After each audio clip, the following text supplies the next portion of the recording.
मोहतरम नाज़रीन आदाब, जी टुडे न्यूज़ में आप सभी का खैर मकदम है।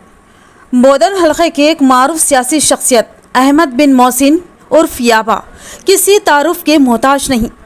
अहमद बिन मोहसिन मजलिस इत्तेहादुल मुस्लिमीन पार्टी के एक सीनियर खदावर कायद होने का शर्फ रखते हैं।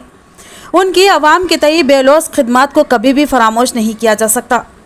बोधन हलक़े में कुछ दिनों से एक अफवाह ज़ोर शोर से गश्त कर रही है कि बोधन हलक़े से MIM टाउन सदर की हैसियत से अहमद बिन मोहसिन के नाम को खतियत दी जा रही है। क्या ये महज अफवाह है या पार्टी ने कुछ फैसला किया है? गुज़िश्ता दिनों से चल रही बहस और ये क़ियास किया जा रहा है कि जल्द ही अहमद बिन मोहसिन के नाम का ऐलान होगा। सियासी पार्टी कब क्या रंग दिखाए, कौन कौन सा चौला पहन ले, ये कहना वाकई दुश्वार होता है। आगे क्या होगा ये वक्त ही तय करेगा। हाँ, लेकिन आवाम में बेइंतहा तजस्सुस है कि MIM पार्टी का बोधन टाउन सदर होगा कौन।